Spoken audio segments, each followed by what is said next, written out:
자, 우리는 계속해서 B번, 우리는 부활의 능력과 영역과 요소의 방면에서 그리스도를 알고 체험해야 한다. 부활이신 그리스도를 알고 체험하는 방면에 대해서 빌립보서 3장 10절 말씀 각 줄을 좀 더 읽어보도록 하겠습니다. 나는 그리스도와 그분의 부활 능력과 그분의 고난의 교통을 알고 그분의 죽음과 같은 형상을 이루어 그분의 고난의 교통을 알고입니다.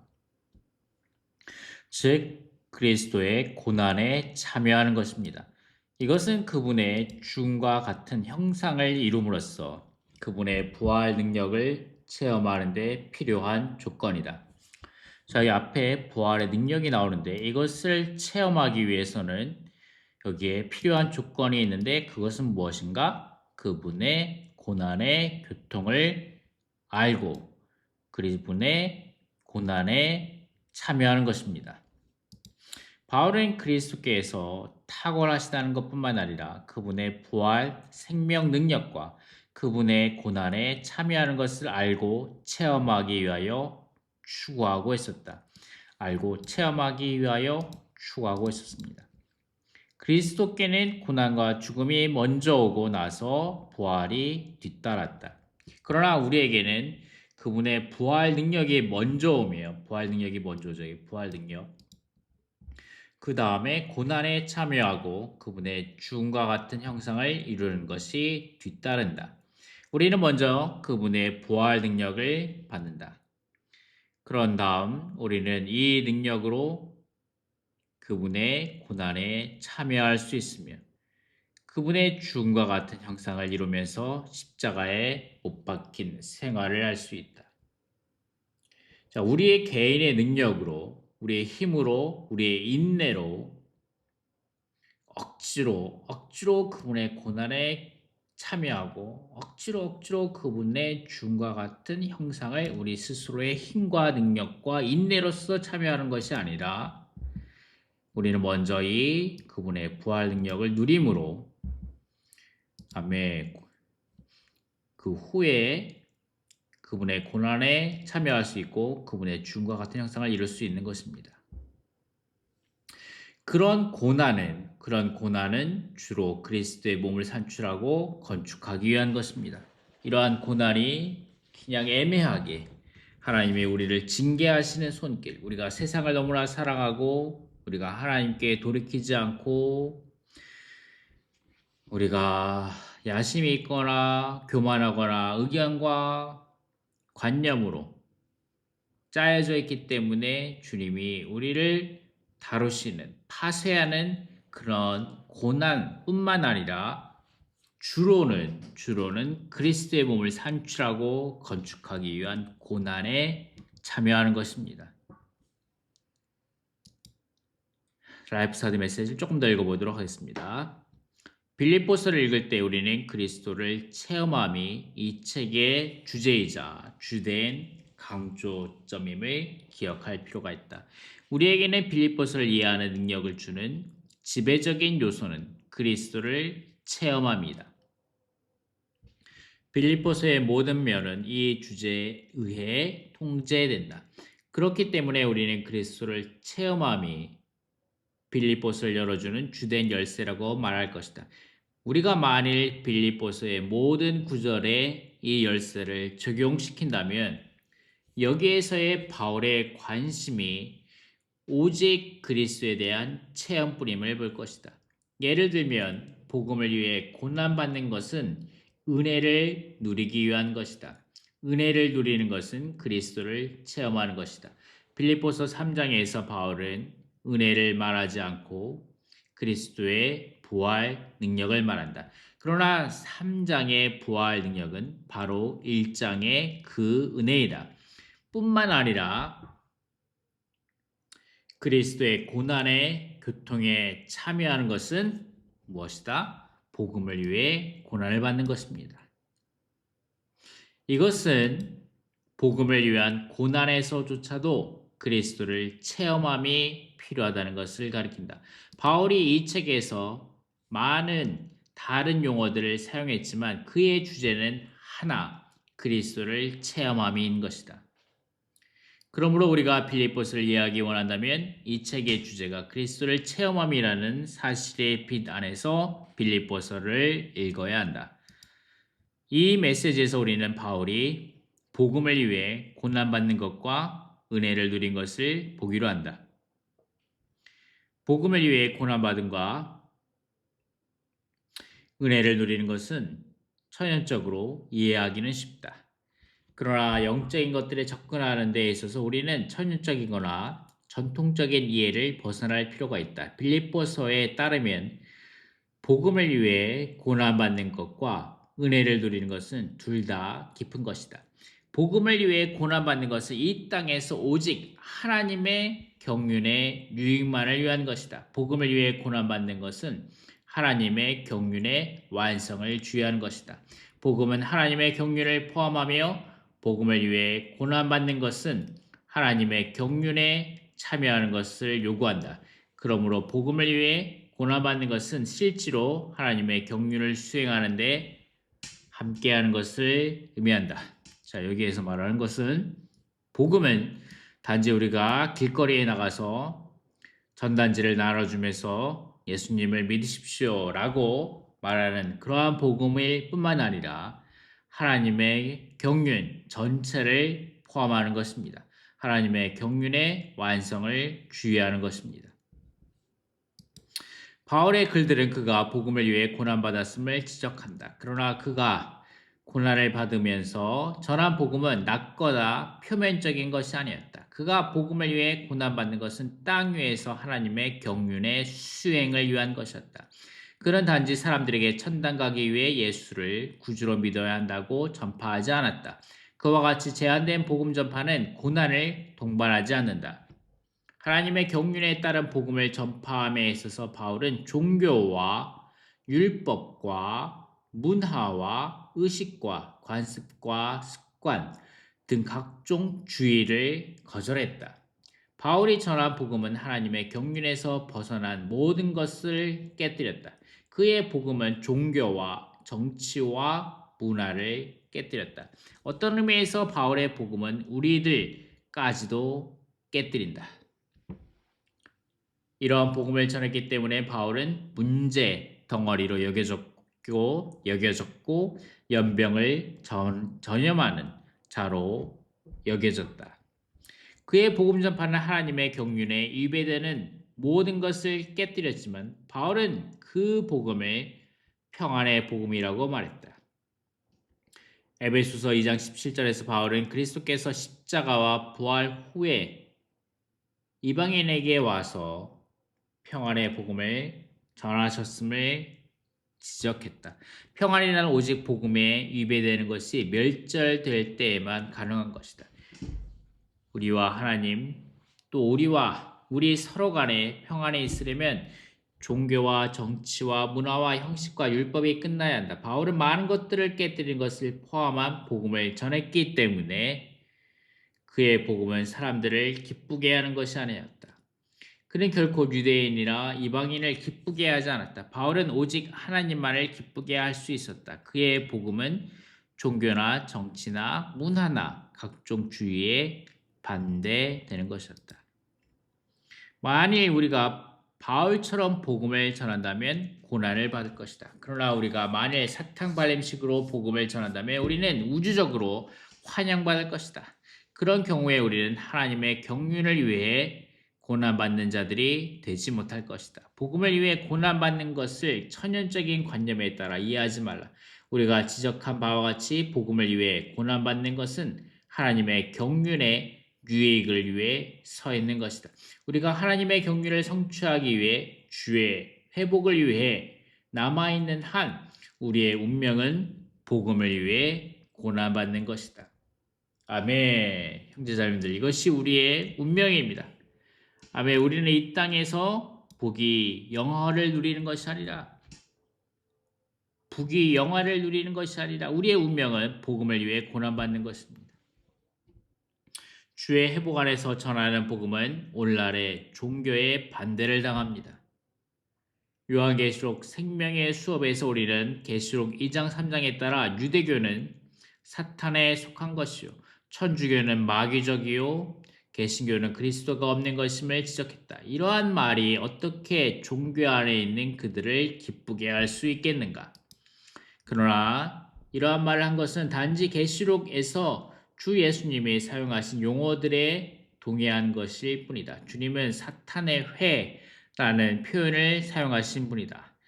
그러한 표현은 주님의 눈으로 볼 때 유대교가 사탄의 조직이 되었음을 가리키는 것이 아닌가.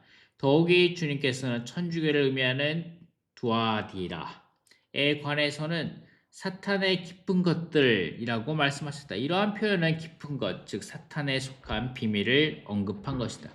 그와 같은 것들은 확실히 마귀에 속한 것이다. 라오디게아에 관해서 우리는 그리스도께서 교회 문 밖에 서 계심을 볼 수 있다. 사실상 우리가 개신교에 그리스도가 없다고 말한 이유는 그리스도가 문 밖에 서 계시기 때문이다. 유사한 관점이 토우저의 기독교 안에서 기울어져가는 그리스도의 권위라는 제목의 글에서 표현되었다. 토우저의 글에서도 개신교에는 그리스도가 없음을 지적한다.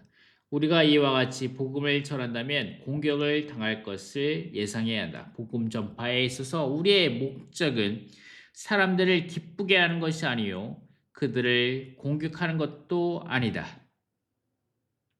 우리의 목적은 다만 하나님의 진리를 말해내는 것뿐이다. 그러나 하나님의 진리는 많은 것들을 깨뜨릴 것이다. 그러므로 이 땅 위에서 하나님의 경륜을 이루기 위해 복음을 전하는 사람들은 복음을 위해 고난받을 것이다. 복음의 고난은 언제나 은혜의 누림을 동반한다. 당신이 하나님의 경륜을 위해 고난받는다면 당신은 누림을 가질 것이다. 나는 우리가 당하는 많은 반대 가운데서도 참으로 주님의 은혜를 누림을 간증할 수 있다. 하나님의 경륜을 위해 고난받는 것은 은혜의 공급을 가져온다. 은혜를 이렇게 누리는 것은 복음을 위한 고난과 연결되어 있다. 은혜를 누리는 것은 그리스도에 대한 참된 체험을 갖는 것이다. 왜냐하면 우리가 누리는 은혜는 그리스도 그분 자신이기 때문이다. 우리는 사람을 기쁘게 하는 방법으로 복음을 전하는 사람들이 은혜의 누림을 알고 있으리라고 믿지 않는다. 확신하거니와 바울과 경쟁적으로 복음을 전한 유대교적 신자들은 은혜이신 그리스도에 대한 누림을 갖고 있지 않았다. 그들의 전파는 그들의 누림을 위한 은혜이지 그리스도를 가져올 수 없었다. 자, 여기에서 중요한 연결고리들이 나타나죠. 하나님의 경륜을 위해 복음을 전함으로 고난받는 것은 은혜의 공급을 가져옵니다. 이러한 은혜의 공급을 누리는 것은 그리스도에 대한 참된 체험을 갖는 것입니다.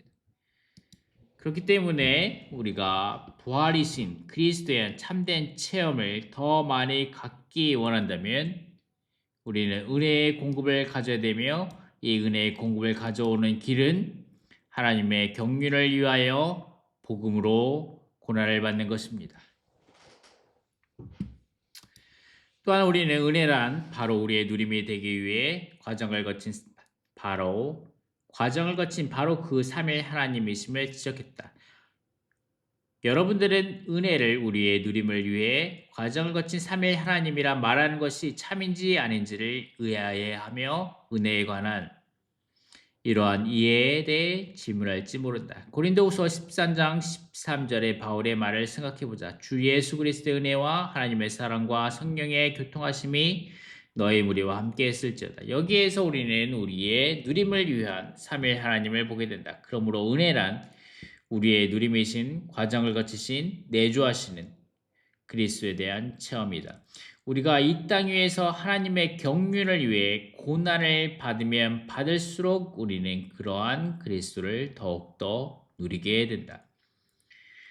만일 내가 요한계시록 2장과 3장에 있는 유대교와 천주교와 개신교에 대한 주님의 그러한 말씀을 말하지 않았다면 의심할 바 없이 나는 복음 전파를 통하여 많은 친구들을 얻었을 것이다. 그러나 나는 유일한 친구인 그리스도에 대한 누림을 잃어버렸을 것이다. 사람들을 기쁘게 하려는 시도는 결국 그분을 슬프게 했을 것이다. 나는 그리스도의 기쁨을 사람의 기쁨과 바꾸기를 원치 않는다. 빌립보서 3장의 바울과 같이 나는 그리스도를 위하여 기꺼이 모든 것을 해로 여긴다. 나는 또한 기꺼이 은혜의 누림을 위하여 모든 것을 해로 여김으로써 고난받을 것이다. 나는 주님으로부터 사람을 기쁘게 하는 유임을 받지 않았다. 하나님의 경륜에 관한 한 타협의 여지가 있을 수 없다. 하나님의 경륜에 반대되는 것은 다 하나님의 진리에 의해서 멸절되어야 한다. 바울과 같이 이 문제에 있어서 우리는 선택의 여지가 없는 것이다. 빌립보서에 따르면 바울은 단순히 복음을 전하여 고난을 받은 것이 아니라 특별히 복음을 변명하고 확정했기 때문에 고난을 받은 것이다. 우리는 복음이 하나님의 경륜과 관련되어 있고 하나님의 영원한 목적을 성취하기 위한 이 땅에서의 그분의 움직임과 관련되어 있음을 보았다. 바울이 빌립보서를 쓸 때 어떤 사람들은 하나님의 경륜에 이러한 복음을 곡해하고 왜곡시켜 전파했다. 바울은 하나님의 복음 안에서 유대교나 헬라 철학이 설 수 없음을 선포하기 위해 일어났다. 바울은 복음을 변명하기 위해 세우심을 받았다. 더욱이 바울은 두 가지 비밀, 즉 하나님의 비밀인 그리스도와 그리스도의 비밀인 교회를 전파함으로써 복음을 확정했다. 다른 이들도 그리스도를 전파했지만 그들은 이 비밀들을 성취하기 위한 것이 아니었다. 그것은 오늘날 기독교 가운데 있는 상황과 같다. 많은 선교 사업과 복음 전파가 있으나 많은 복음 전파자들이 하나님의 비밀인 그리스도를 합당하게 전파하지 않고 있으며 그리스도의 비밀인 교회를 위한 복음을 전파하는 사람은 더 적다. 많은 사람들이 교회에 대해 대해서는 말하기를 회피한다. 그러므로 오늘날 복음을 확정함은 많지 않다. 주님은 우리에게 복음을 변명함에 대한 부담을 주셨을 뿐 아니라 복음을 확정하는 데 대한 부담을 주셨다. 이것은 우리가 이 두 가지 비밀을 수행해 나가는 것을 주의하고 있음을 의미한다. 이것 때문에 우리는 반대를 당한다. 만일 당신이 복음을 변명하고 확정함 없이 피상적인 방법으로 복음을 전파한다면 따뜻한 환영을 받을 것이다. 나의 사역 초기에 나이 많은 어떤 목사님은 내가 그들의 방법대로 복음을 전한다면 마을의 모든 기독교인들이 나를 환영하며 나를 기뻐할 것이라고 가르쳐 주었다. 그러나 내가 전한 방법을 고집한다면 많은 사람들이 마음이 상할 것이라고 내게 말했다. 그는 나에게 선한 마음으로 충고를 한 것이다. 그러나 나는 그에게 이 문제에 있어서 나에게는 선택권이 없다고 말했다. 그날로부터 지금까지 나는 복음을 위한 고난에 내 몫을 감당해 왔다. 그러나 고난과 함께 나는 그리스도에 대한 부요한 누림을 가졌다. 그분은 실로 나에게 누림을 위한 은혜에 있었다. 우리 중 많은 사람이 교회 생활 안에 들어오기 전에는 그리스도의 누림의 가장 적은 부분도 알지 못했음을 간증할 수 있다. 당신은 교파에 있었을 때 그리스도에 대한 풍성한 누림을 가졌었는가? 교회 생활을 떠나서는 그리스도에 대한 합당한 누림을 가질 곳이 없다. 당신이 내 말을 믿지 못하겠다면 교회 안에서 우리가 누리고 있는 것보다 더 그리스도를 누릴 수 있는 것을 다니며 찾아보라. 1948년에 교회 생활에 불평이 가득 찬 어떤 형제에게 나는 더 나은 곳을 한번 찾아보고 나도 그와 함께 갈 수 있도록 나에게 그런 곳을 가르쳐 달라고 권고했다. 그러나 그는 교회 안에서보다 그리스도에 대한 누림이 더 많은 것을 발견했다는 보고를 결코 하지 않았다. 그렇다. 우리는 교회 생활 안에서 복음을 위해 고난을 당하고 있으나 우리의 누림이 되기 위해 과정을 거치신 3일 하나님을 은혜로 누리고 있다. 우리가 누리는 것은 하나님의 진리의 전파로 말미암아 깨뜨려진 것들보다 훨씬 더 좋은 것이다. 네, 지금까지 라이프서드 말씀을 읽었습니다. 자, 그분의 죽음과 같은 형상을 이루어 이 부분의 각주입니다. 이것은 그리스도의 죽음을 생활의 틀로 취하는 것이다. 바울은 그리스도께서 인간 생활을 하실 때 그러하셨던 것처럼 십자가에 못 박힌 생활, 곧 십자가 아래서의 생활을 계속했다. 우리는 이러한 생활을 통해 그리스도의 부활 능력을 체험하고 표현할 수 있다. 어떠한 생활? 십자가에 못 박힌 생활입니다. 곧 십자가 아래서의 생활을 계속함으로 우리는 이러한 생활을 통해 그리스도의 부활 능력을 체험하고 표현할 수 있습니다. 이러한 십자가에 못 박힌 생활, 십자가 아래서의 생활은 무엇입니까? 곧 복음을 전하는 생활입니다. 그리스도의 몸을 건축하기 위하여 복음을 전하는 생활, 하나님의 경륜을 수행하기 위하여 복음을 전하는 생활입니다.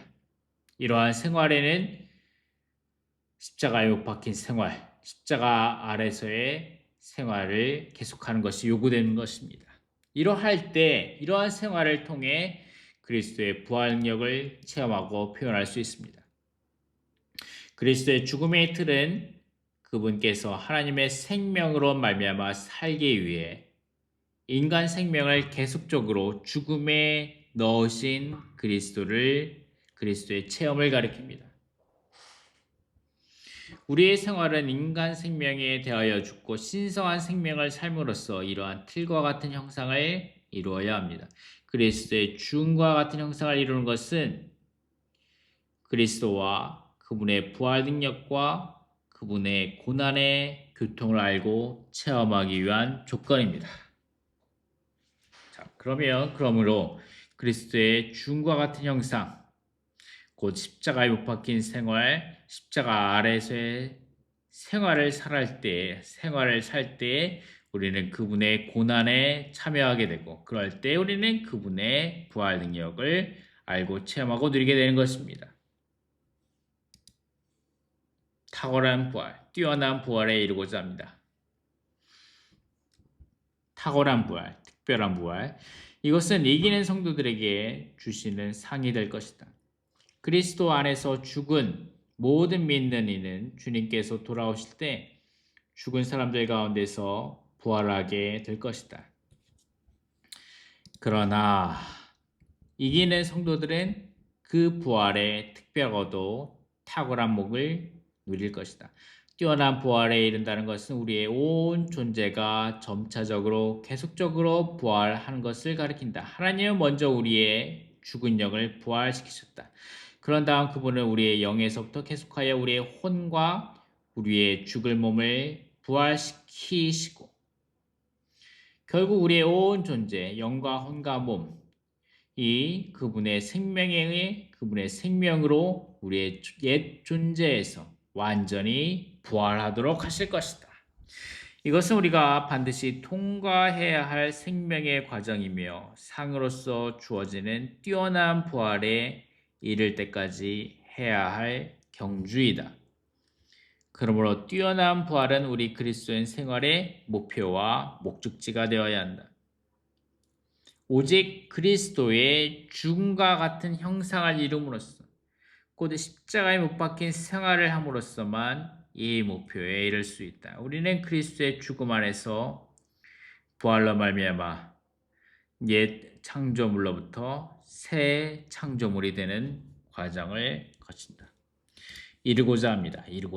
도달하고자 뛰어난 부활에 이르려면 상을 얻을 수 있도록 경주에서 승리해야 합니다. 아멘. 형제자매님들, 우리는 뛰어난 부활에 이르고자 합니다. 뛰어난 부활에 도달하고자 합니다. 그러려면 우리는 상을 얻을 수 있도록 경주에서 승리해야 합니다. 매일매일 우리는 이 경주에 참여해야 합니다. 어떻게 참여합니까? 우리는 그리스도의 몸을 산출하고 건축하기 위한 그분의 고난에 참여해야 합니다.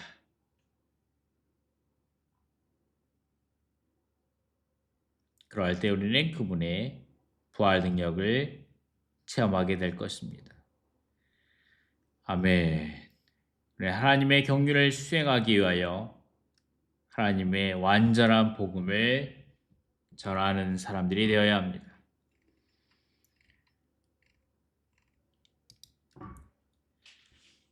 아멘. 자, 그래서 계속 읽어보도록 하겠습니다. C번입니다. 그리스도의 부활은 사도들의 증언의 초점이었다.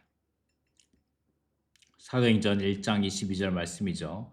곧 요한이 침례를 주던 때부터 시작하여 예수님께서 우리를 떠나시어 하늘로 올려지시던 날까지 우리와 항상 함께 다니던 사람들 중에 하나가 우리와 함께 예수님의 부활의 증인이 되어야 합니다. 여기서 말하는 것과 같이 각주입니다. 주님의 부활이 사도들의 증언의 초점이었다. 이 증언은 그분께서 육체가 되신 것과 그분의 인성과 이 땅에서의 인간 생활과 하나님께서 정하신 죽음을 되돌아보게 하고 그분의 승천과 하늘에서의 사역 및 행정과 그분의 돌아오심을 지향하게 해줍니다. 이와 같이 모든 것의 주님이신 예수 그리스도에 대한 사도들의 증언은 사도행전 전체에서 묘사된 것처럼 모든 것을 포함한 것이었다. 그들은 성경 전체에 게시된 대로 모든 것을 포함하신 그리스도를 전파하고 공급했습니다. 사랑하는 형제님들, 우리의 초점, 우리의 증언의 초점이 무엇입니까? 사람들이 여러분의 교회에 갈 때 아름다운 건물을 봅니까? 그들이 아름답게 놀랍게 안배된 조직화된 그런 예배들, 집회들을 봅니까? 봉사들을 봅니까? 아니면 그들이 만지는 것이 무엇입니까? 이 사람들은 특별하구나. 건물이 아니라, 그들이 세운 건물이 아니라, 그들이 행하는 일들이 아니라, 그런 안배가 아니라 무엇입니까? 뭔가가 있구나. 이 한 무리의 사람들에게 뭔가 있구나. 비범한 어떤 것이 있구나. 라고 그들이 느낄 수 있어야 합니다. 제가 기억이 났습니다. 몇 년 전이었는데 어떤 형제님들이 기독교에 있는 몇 분의 인도자들을 데려와서 중국에 있는 성도들을 방문하게 했습니다. 그 인도자 중에 한 명이 그 여자분이 어떤 아주 부정적인 것, 우리를 반대하는 글을 이전에 썼습니다. 점차적으로 그분이 우리의 친구가 되었고 우리가 그분을 데리고 중국에 있는 성도들을 방문했었습니다. 그리고 어떤 곳에 갔는데 그 감옥에 20년 동안 갇혔던 형제님을 만났는데 아내와 가족을 20년 동안 보지 못했던 분이었습니다. 그 어린 딸이 자라서 20살이 넘었는데 그 20년 동안 그 형제님은 자기 딸을 보지 못했다는 것입니다. 그 형제님을 만나서 대화를 했는데 그 형제님이 설명을 했죠. 어떻게 투옥되어서 박해 때문에 고난을 받았는지, 정부에 의해 고난을 받았는지 말했습니다. 어떤 글 때문에 그 글이 전달되었죠. 그 글은 바로 그 자매에 의해서 써진 글이었습니다. 그곳을 방문했던 자매였죠. 그 자매는 너무나 마음이 아팠고 정말 바로 그 사람 앞에 섰을 때 이렇게 고난을 받은 사람, 자신이 했던 일 때문에 박해를 받았던 그 사람 앞에 섰을 때 사과했습니다. 그런데 그 형제가 이렇게 대답했습니다. 자매님, 이것은 하나님의 뜻입니다. 사실 저는 20년 전에 당신을 용서했습니다. 이것이 하나님의 뜻입니다. 하나님은 우리가 이러한 것을 통과해야 할 것을 아셨습니다. 그 자매님과 다른 분들은 믿을 수가 없었습니다. 그분들이 본 것, 들은 것을 믿을 수가 없었습니다. 아니, 이것이 무엇인가? 이것이 기독교인가? 이것이 그저 착한 사람들인가? 바로 이 성도들은 그들이 살았던 것은 부활 생명에 의해 살았던 것입니다. 그 증언, 그들이 지고 있는 것, 여기 지니고 있던 것, 그 고난의 시기 동안, 박해의 시기 동안에 지니고 있었던 것은 그들이 증언한 것은 바로 살아계신 구주였습니다. 부활하신 분이었습니다. 죽음이 붙잡을 수 없는 그분이십니다. 우리의 증언은 우리의 성공에 관한 것이어서는 안 됩니다. 우리가 얼마나 많은 사람을 얻었는가, 얼마나 우리의 교회들을 위해서 얼마나 위대한 안배를 할 수 있는가, 이것이 아니라 우리의 증언은 유일하게 이 부활하신 그리스도여야 합니다. 그러므로 얼마나 많은 구절에 여기에 수록되어 있습니까? 사도들이 반복해서 이렇게 말합니다. 이 부활하신 그리스도를 우리가 그분의 부활을 목격했다, 이렇게 말합니다. 이 예수님을 하나님께서 살리셨으며 우리 모두가 이 일의 증인들입니다. 하나님께서 살리신 이분의 증인들입니다. 이 예수님을 하나님께서 살리셨으며 우리 모두가 이 일의 증인들입니다. 자, 사도들은 말로만 아니라 그들의 행동과 그들의 생활과 행동으로 특별히 그리스도의 부활을 증언한 부활하신 그리스도의 증인들이었다. 그리스도의 부활을 증언하는 것은 하나님의 신약 경륜을 수행하는 데 있어서 중점이요 초점이다 라고 말씀하십니다.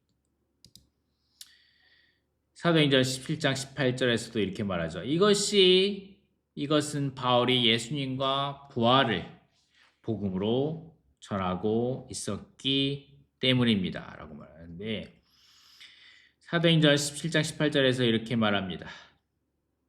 이 에피쿠로스 철학자들과 스토아 철학자들도 그 바울과 논쟁을 벌였는데 이 말장이가 무슨 말을 하려고 합니까? 라고 말할 때, 다른 사람들은 또 다른 나라 신들을 전하는 사람인가 봅니다라고 할 때, 이것은 바울이 예수님과 부활을 복음으로 전하고 있었기 때문이라고 말합니다. 우리의 복음, 그리고 우리의 부활이 우리의 복음의 내용이어야 합니다. 우리의 복음은 십자가에 못 박히신 예수님에 관한 것이 아니라 우리의 복음은 부활하신 분에 관한 것입니다. 자, 10번의 1번입니다. 하나님은 그분의 종인 예수님을 그분의 부활을 통해 그분의 승천 안에서 영광스럽게 하셨다. 영광스럽게 하셨다. 자, 여기 영광이 나옵니다. 자, 영광. 누가복음 24장 26절 말씀. 그리스도가 이런 고난을 받고 자기 영광에 들어가야 되지 않겠습니까? 라고 하시고 각주는 이렇게 말하죠. 그분을 영광 안으로 이끈 그분의 부활을 가리킨다. 자, 그분이 언제 영광 안에 들어가셨습니까? 그분의 부활을 통해서입니다. 하나님께서 그리스도의 부활을 어떻게 여기셨습니까? 그분의 영광스럽게 되심으로, 그분의 영광스럽게 됨으로 여기셨습니다. 요한복음 17장 3절에 주님께서 아버지께 기도하셨습니다. 아버지, 당신의 아들을 영광스럽게 하십시오. 당신의 아들이 아버지를 영광스럽게 하게 하십시오.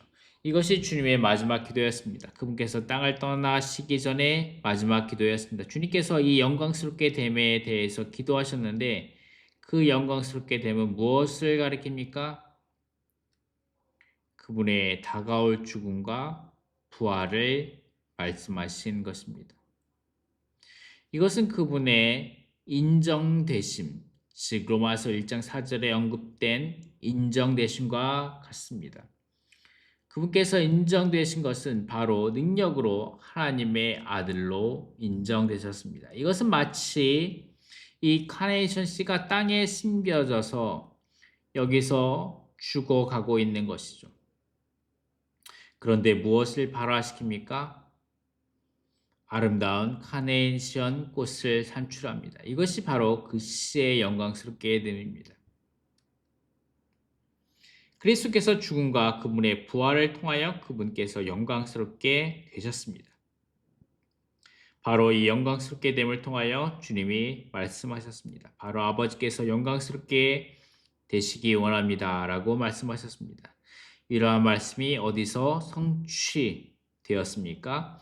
바로 그리스도의 생명, 이 땅에서의 사람으로서 사셨던 생명, 즉 죽음과 부활을 통해서 증명되셨습니다. 라고 말하는데, 요한복음 1장 17절의 각주가 이 부분을 잘 말해주고 있습니다.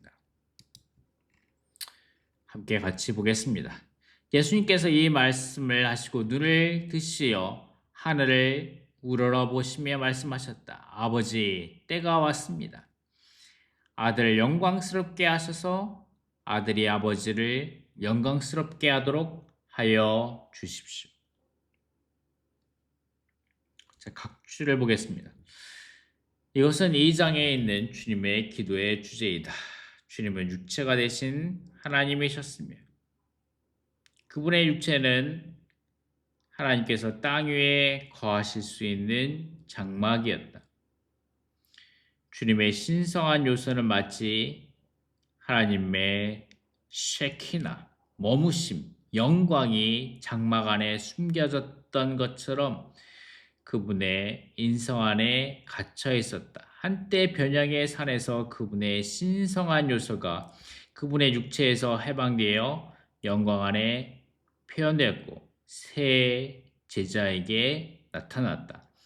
그러나 그 후에 그것은 다시 그분의 육체 안에 숨겨졌다. 이 기도를 하시기 전에 주님은 자신이 영광스럽게 될 것이며 아버지도 그분 안에서 영광스럽게 되실 것을 예언하셨다.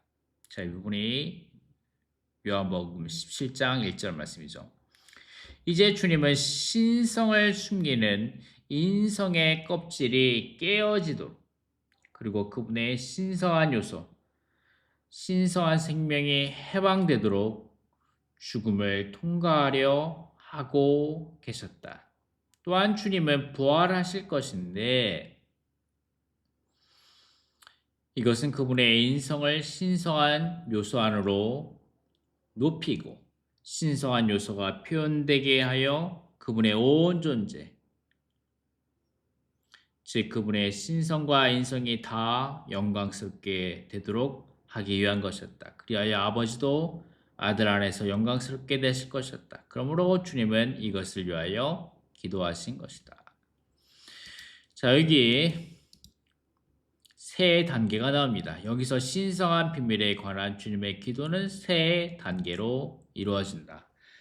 영광을 얻기 위한 주님 신성한 비밀, 영광을 얻는 것에 대한 신성한 비밀에 관한 주님의 기도는 세 단계로 이루어집니다. 첫째, 이 기도는 주님의 부활 안에서 이루어졌다. 부활 안에서 주님의 신성한 요소, 신성한 생명이 주님의 인성 안에서 많은 믿는 이 안으로 해방되었고 주님의 인성을 포함한 온 존재가 영광 안으로 이끌려졌으며 또한 아버지의 신성한 요소가 주님께서 부활하시고 영광스럽게 되심으로 표현되었다. 하나님은 부활 안에서 주님의 기도를 응답하시고 이루셨다. 자, 주님의 부활 안에서 주님께서 영광스럽게 되심으로 표현됐다는 거죠. 사도행전 3장 13절부터 15절 말씀입니다. 아브라함과 이삭과 야곱의 하나님 곧 우리 조상의 하나님께서 그분의 종 예수님을 영광스럽게 하셨습니다. 그리고 15절 말씀 하나님은 예수님을 죽은 사람들 가운데서 살리셨으니 라고 말하죠. 자, 여기 13절의 각주 하나님께서 그분의 종 예수님을 영광스럽게 하셨습니다. 그분의 부활을 통해서 그리고 그분의 승천 안에서 하나님께서는 그분의 종 예수님을 영광스럽게 하신 것입니다. 자, 하나님께서 아들이 영광스럽게 됨 안에서 그분의 부활 안에서 영광스럽게 되셨습니다. 계속해서 두 번째 영광스럽게 됨을 보도록 하겠습니다. 이 기도는 교회 안에서 이루어졌다. 교회 안에서 주님의 부활, 생명이 많은 지체들 통하여 표현되므로 주님은 그들 안에서 영광스럽게 되시고 아버지는 교회를 통하여 주님 안에서 영광스럽게 되셨다.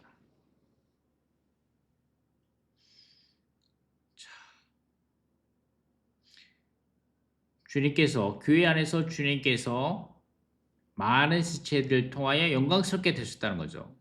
아버지는 또한 교회를 통하여 주님 안에서 영광스럽게 되셨다. 세 번째, 이 기도는 최종적으로 새 예루살렘에서 이루어질 것이다. 새 예루살렘에서 주님의 영광 안에서 충만히 표현되시고 하나님은 거룩한 성을 통하여 주님 안에서 영원히 영광스럽게 되실 것이다. 자, 이 세 단계로 주님은 영광을 얻으실 것입니다. 주님의 부활 안에서, 교회 안에서, 그리고 새 예루살렘 안에서 영광스럽게 되실 것입니다. 아마 계속해서 제임스 형제님의 말씀을 읽어보면서 마치도록 하겠습니다. 아버지께서 아들 안에 영광스럽게 됨 안에서 그분의 부활 안에서 영광스럽게 되셨습니다. 또한 두 번째로는 또한 교회들을 통해서입니다. 이것이 오늘 성취되고 있습니다.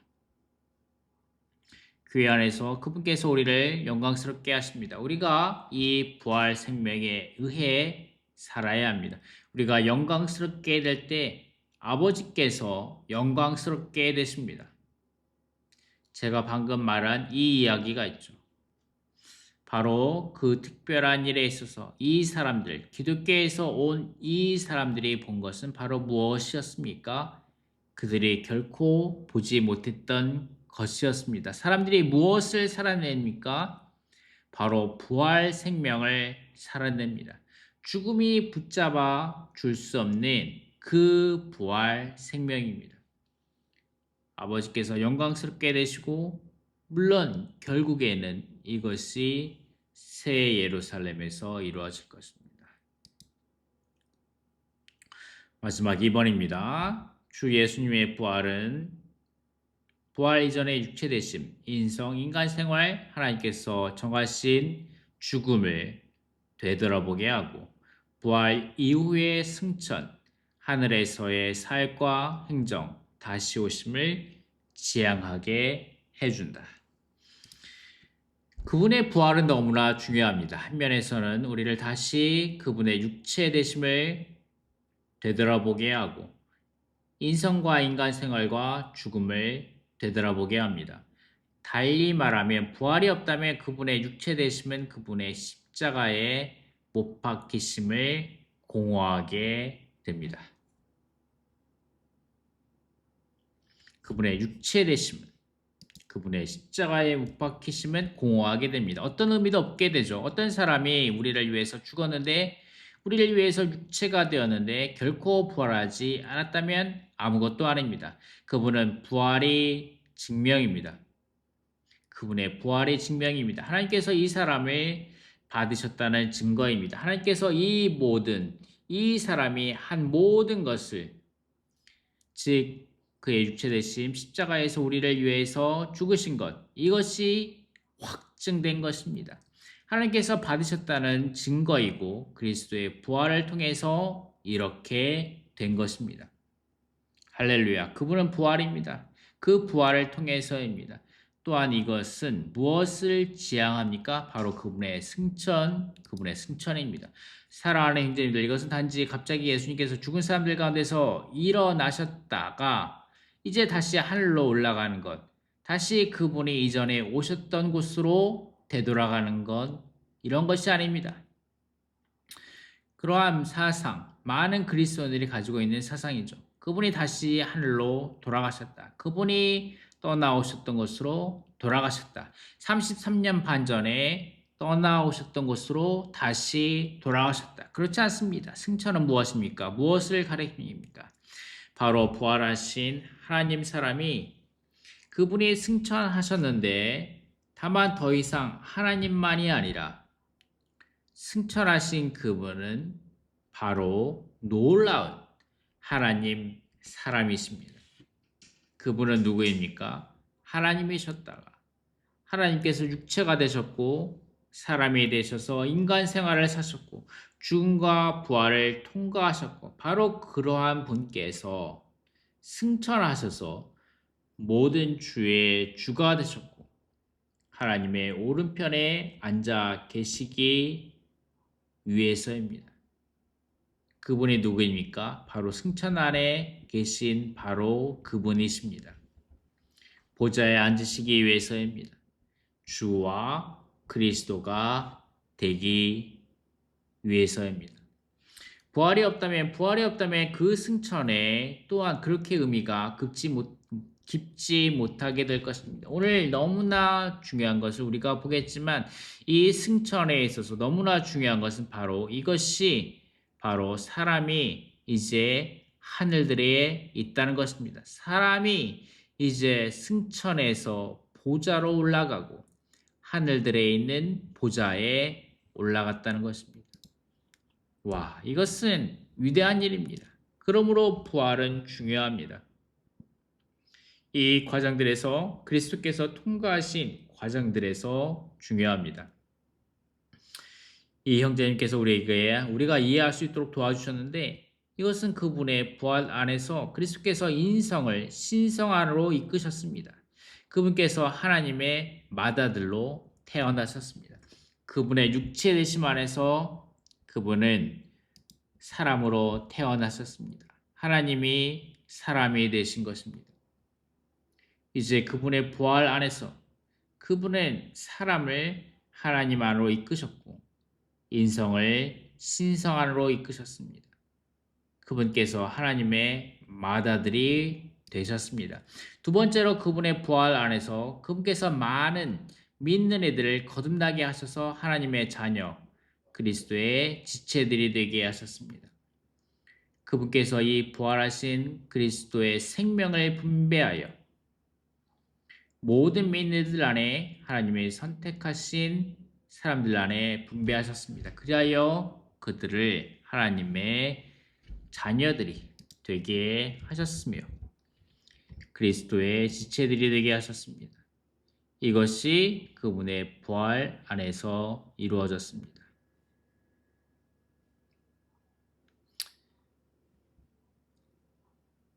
세 번째로 이것은 그분의 부활 안에서